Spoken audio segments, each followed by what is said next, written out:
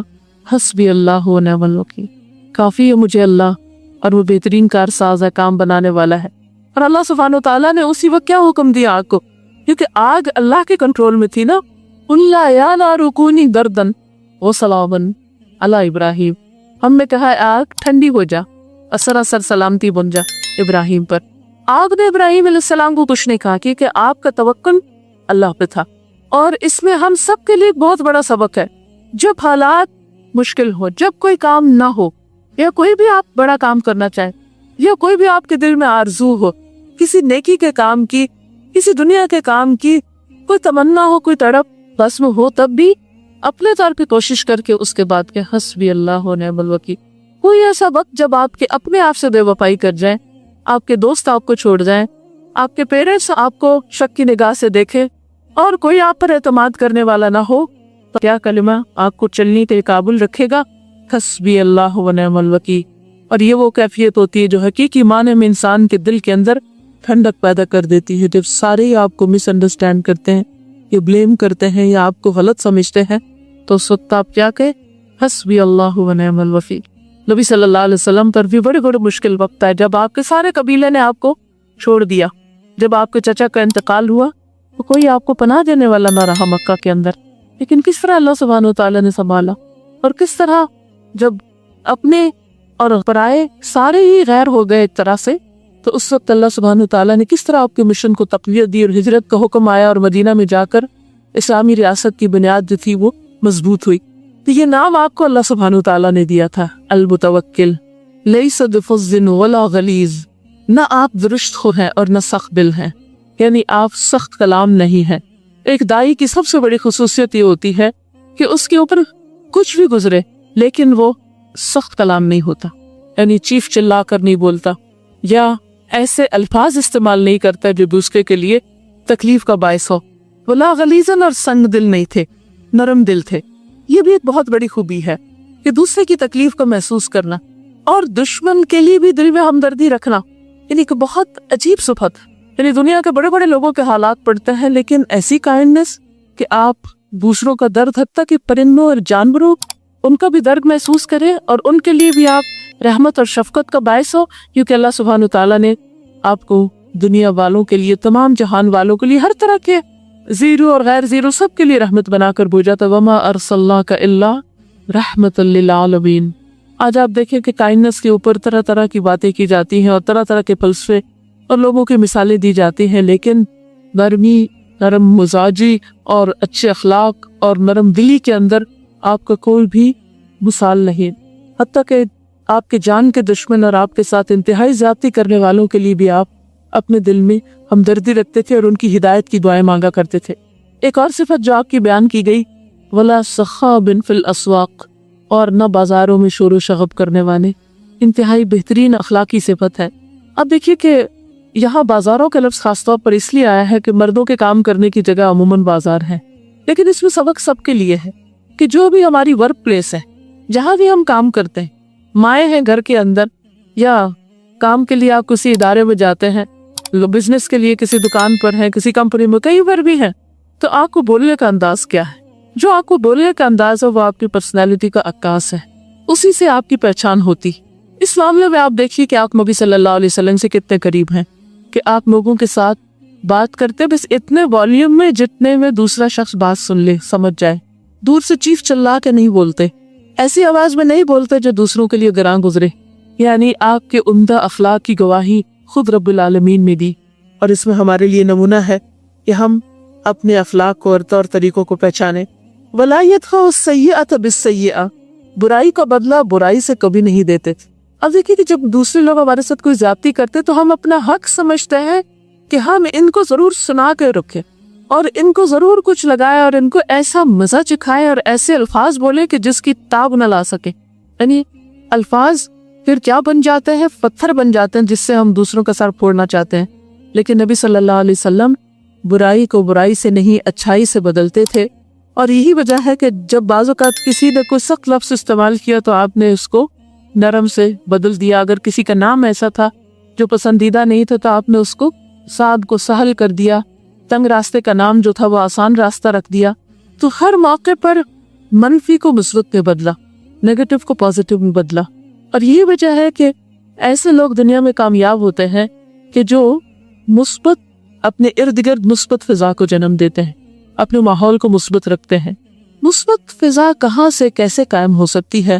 اس وقت جب ہمارے اندر سے دوسروں کے لیے بدگمانیاں نکل جائیں. اب دیکھیے کہ جتنی بھی تعلقات کی خرابی ہوتی ہے عموماً اس کے پیچھے بدگمانی ہوتی. جب ہمارا کسی کے بارے میں گمان اچھا نہیں ہوتا تو اس کی سیدھی بات بھی ہمیں الٹی لگتی. ہم اس کے پیچھے بھی سوچتے ہاں اس کا یہ مقصد ہوگا, یہ نیت ہوگی, یہ غرض ہوگی, اور وہ شیطان فوراً آتا ہے اور کہیں نہ کہیں وہ چیز کنیکٹ کر دیتا ہے. قرآن مجید میں اللہ سبحانہ و تعالیٰ فرماتے ہیں یا ایھا الذین آمنوا اجتنبوا کثیرا من الظن ان بعض الظن اثم. اے لوگو جو ایمان لائے ہو, بہت زیادہ گمان کرنے سے بچو, کیونکہ بہت سے گمان گناہ ہوتے ہیں. یعنی کسی کے بارے میں منفی باتیں نہ سوچو, کسی کے بارے میں برا نہ سوچو. کون ہے جس سے غلطی نہ ہو؟ کون ہے جو پرفیکٹ ہو؟ کون ہے جو کامل ہو؟ کوئی بھی نہیں. ہم سب غلطیاں کرتے ہیں, اور جب کوئی غلطی کرے اور اس کے بعد سوری کر لے تو پھر ہمارا فرض بنتا ہے کہ ہم اس کو معاف کر دیں. اور معاف کرنے کا مطلب کیا؟ واہ کو وصف ہو, معاف کرو اور دل سے نکال دو, اس کے بعد دھو ڈالو. اور اگر دوبارہ اس سے کوئی ایسی غلطی ہے تو اس کو پچھلی غلطی سے جا کے کنیکٹ نہ کرو کہ پھر ایک اور فیول بھر جائے اس میں. اس سے ہم خود بھی تکلیف اٹھاتے ہیں اور دوسرے بھی تکلیف اٹھاتے ہیں. تو اس لیے بہت ضروری ہے کہ ہم ایسے تمام معاملات میں نبی صلی اللہ علیہ وسلم کے اس طریقے پر عمل کریں. وَلَا يَدْفَعُ السَّيِّئَةَ بِالسَّيِّئَةِ, کہ آپ برائی کا جواب برائی سے نہیں دیتے تھے. وَلَٰكِن يَعْفُو وَيَغْفِرُ, لیکن معاف کر دیتے تھے اور درگزر کرتے تھے. جیسے قرآن مجید میں آتا ہے نا ادفع باللتی ہی احسن فاذا الذی بینک وبینہ عداوۃ کأنہ ولی حمیم, کہ اس طریقے سے برائی کو دور کرو جو سب سے بہترین ہو. ادفع باللتی ہی احسن, نتیجہ کیا ہوگا کہ جو تمہارا دشمن ہے وہ بھی دوست بن جائے گا. آج ہمارا حال کیا ہے کہ دوستوں کو بھی دشمن بنا لیتے ہیں. آپ دیکھیے کہ طلاق کا ریٹ کتنا زیادہ بڑھ گیا. ادھر شادی ہوتی ہے, ادھر خوف آتا ہے کہ اللہ کرے کہ بن جائے, نب جائے, اور اس سے پہلے ہی ایسے پریکاشنز دیے جا رہے تھے کہ اگر طلاق ہوگی تو کیا کیا کرنا ہوگا, کہاں سے ہم اپنے آپ کو بچا سکتے ہیں. یعنی کہ اب یوں لگتا ہے کسی شادی کرنے کے ساتھ ہی ایک دھڑکا ماں باپ کو لگ جاتا ہے اور خود کپل کو بھی کہ پتہ نہیں بنتی ہے یا نہیں. اب عام طور پر چلا کیا ہے کہ بس شروع میں ہی دیکھ لو, دیکھ بھال کر لو, ابھی کچھ نہیں بگڑا, ابھی سے ہی فیصلہ کر لو. اور شروع کا سال تو آپ کو پتہ ہے کہ ٹیدنگ پیریڈ ہوتا ہے. دو مختلف علاقوں میں, خاندانوں میں, عادات میں رہنے والے اگر اکٹھے ہو رہے ہوتے ہیں تو ان کی ایڈجسٹمنٹ کا ایک ٹائم ہوتا ہے. آپ نے دیکھو ہوگا اگر آپ مثلاً نئے دانت منہ میں لگواتے ہیں یا اسی طرح کوئی نیا کپڑا پہنتے ہیں, ایون نیا جوتا خریدتے ہیں, تو کیا اس کی پین نہیں تھی, اس کے ایڈجسٹمنٹ میں ٹائم لگتا ہے. حالانکہ آپ نے ٹیسٹ اینڈ ٹرائی کر کے جوتا خریدا ہوتا ہے, دکان میں چلے پھرے بھی ہوتے ہیں, لیکن وہی جوتا گھر آتے جب آپ چلنے لگتے تو پنچ کرنے لگتے تو کیا آپ اٹھا پھینکیں گے؟ کتنے اٹھا پھینکیں گے؟ تو بیوی جوتی کی طرح تھوڑی ہے کہ آپ اسے بدل ڈالیں, ایسے ہی اٹھا کے باہر نکال دیں کہ جی اس سے پنچنگ ہو رہی ہے, مجھے آرام اور سکون میں خلل ہو گیا. اسی طرح آپ ہزاروں ڈالر دے کے آپ اپنے دانت لگواتے ہیں, نئے کراؤننگ کراتے ہیں, یہ خواب برج بنواتے ہیں, آپ کو کچھ دن لگتے ہیں کہ آپ چبا سکتے ہیں کچھ, تو اگر نہیں تو آپ جائیں دوبارہ آپ ڈینٹسٹ کا تو نکال دو, مجھے تو چین نہیں آ رہا, مجھے تو مزہ نہیں آ رہا ہے ان دانتوں سے. نہیں, آپ کو تھوڑا سا صبر کرنا پڑے گا, حتیٰ کہ آپ کو کچھ عرصے بعد ایسا لگے گا کہ یہ پیدائشی دانت ہے آپ کی, آپ عادی ہو جائیں گے. تو اسی طرح تعلقات میں بھی, ریلیشن شپس میں بھی, کسی بھی انسان کے ساتھ جب آپ کو ریلیشن شپ ہوتا ہے تو اس میں مشکل وقت ضرور آتا ہے. چھوٹا بچہ آپ کا پیدا ہوتا ہے, آپ خود ہی جنم دیتے ہیں, اس کو تکلیفیں اٹھا کے محبت سے آپ اس کو جنم دیتے ہیں, اور اس کے بعد بعض ماں کو میں نے دیکھا کہ چھوٹے بچوں کو پٹخا رہی ہوتی ہے, مار رہی ہوتی ہے, چھوٹے چھوٹے بچوں کے ہاتھ مروڑ رہی ہوتی ہے, کان نوچ رہی ہوتی ہے, بال کھینچ رہی ہوتی ہے. حالانکہ معصوم بچوں کو پتہ ہی نہیں ہے کہ ان کی غلطی کیا ہے, انہیں تو ابھی سمجھ نہیں آیا اچھے برے کا, لیکن وہ اپنی فرسٹریشن ان پہ نکال رہی ہے کیونکہ ان کو ابھی عقل تمیز نہیں ہے. تو بھی کس کا قصور ہے؟ پھر آپ ہی نے سکھانی تھی, تو اپنی غلطی کی سزا خود کو دیں, ان کو تو نہ دیں معصوموں کو. لیکن یہ ہے کہ ہمارے اندر سے وہ حوصلہ اور وہ ضرف ختم ہو گیا ہے کہ ہم تھوڑی سی ٹین لیں اور اس ایڈجسٹمنٹ کے پیریڈ کو بہتر طریقے سے گزاریں. اور یہ صرف اسی وقت ہو سکتا ہے جب ہم صبر, حوصلے اور برداشت سے کام لے کے دوسرے کے بارے میں حسن ظن رکھیں, دوسروں کے عیبوں کے پیچھے نہ پڑیں. اور وہ حدیث ہمیشہ یاد رکھے کہ جو شخص کسی کے عیب کے پیچھے پڑتا ہے اللہ تعالیٰ اس کو اس کے گھر میں رسوا کر دیتا ہے. پھر ایسا نہیں ہو سکتا کہ آپ کے عیب کے کوئی پیچھے نہ پڑے.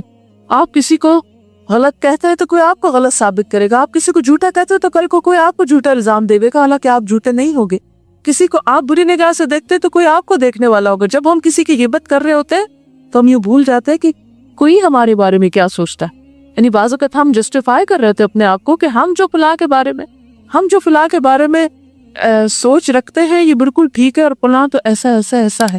یعنی کئی خرابیاں اس کو ڈھونڈ کے ہم نے اپنے آپ کو جسٹیفائی کیا ہوتا ہے، لیکن یہ بھول جاتے ہیں کہ اس سے بھی ذرا جا کے پوچھئے دوسرے فریق سے وہ ہمارے بارے میں کیا سوچتے ہیں۔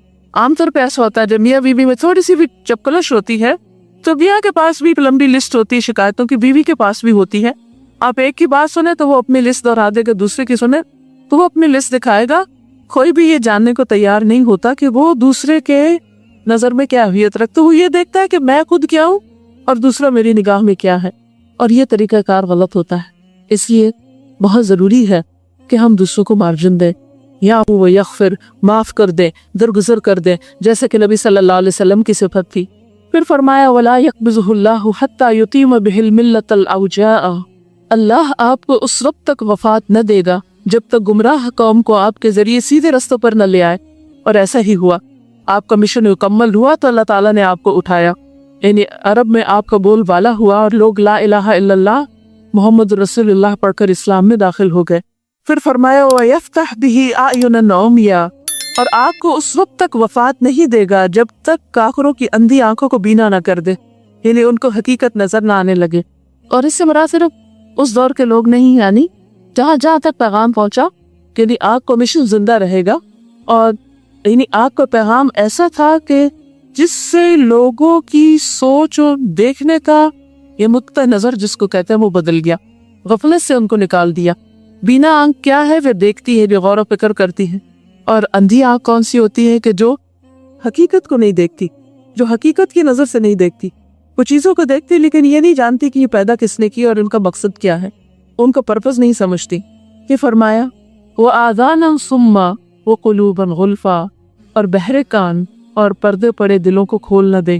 انہیں اللہ سبحانہ وتعالیٰ نے آپ کے ذریعے لوگوں کو سننے والا بنایا اور آپ کے ذریعے لوگوں کے دلوں کے پردے کھول دیے، کیونکہ فَإِنَّهَا لَا تَعْمَى الْأَبْصَارُ وَلَكِنْ تَعْمَى الْقُلُوبُ الَّتِي فِي الصُّدُورِ، آنکھیں اندھی نہیں ہوتی، اصل میں دل اندھے ہوتے ہیں۔ تو وہ دل اندھے ہوتے ہیں تو پھر نہ کان سنتے اور نہ آنکھیں دیکھتی ہیں۔ تو آپ نے دلوں کو جگایا، آپ دلوں کو جگانے والے تھے۔ آپ نے دلوں کے اندر خدا کی محبت اور خدا کا خوف پیدا کیا۔ وہ سارے دل سوئے ہوئے ہیں جن کے اندر خدا کی محبت اور خوف نہیں، اور جو آخرت کے قائم ہونے سے نہیں ڈرتے۔ وہ شخص سویا رہ ہی نہیں سکتا جس کو اپنے مستقبل اور اپنے انجام کی فکر ہو۔ اور بعض روایتوں میں آپ کی کچھ اور صفات بھی، یہاں تک تو بخاری کی روایت تھی، کچھ اور روایات میں بھی آتا ہے اُسَدِّدُهُ بِكُلِّ جَمِيلٍ، ہر عمدہ خصلت سے آپ کی درستگی کرتا رہوں گا۔ یعنی اللہ سبحانہ تعالیٰ نے جب کبھی نبی صلی اللہ علیہ وسلم کے اندر کوئی بھی ایسی چیز دیکھی کہ جس کو اللہ تعالیٰ نے پسند نہیں کیا تو فوراً اس کی درستگی فرما دی۔ کیسے؟ جیسے ایک دفعہ آپ کی مجلس میں ابن ام مکتوم آئے تو آپ نے تھوڑی ان کی طرف توجہ نہیں دی تو اللہ سبحانہ تعالیٰ نے یہ صورت نازل کر دی عبس وتولی ان جاءہ الاعمی وما یدریک لعلہ یزکی، چیوری چڑھائی اور منہ بسورا کہ ان کے پاس ایک اندھا آ گیا اور آپ کو کیا خبر کہ شاید وہ تزکیہ حاصل کرے۔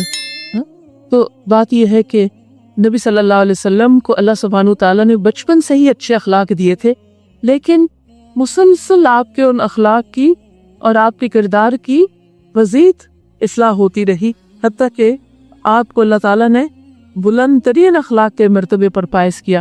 وَإِنَّكَ لَعَلَىٰ خُلُقٍ عَظِيمٍ، اور پھر آپ کو بھیجا بھی اس لیے گیا کہ آپ اچھے اخلاق کی تکمیل کریں، جیسے کہ حدیث میں آتا ہے إِنَّمَا بُعِثْتُ لِأُتَمِّمَ مَكَارِمَ الْأَخْلَاقِ، مجھے اس لیے بھیجا گیا ہے کہ میں بہترین اخلاق کی تکمیل کروں، یعنی سب کے لیے اس کو عام کروں۔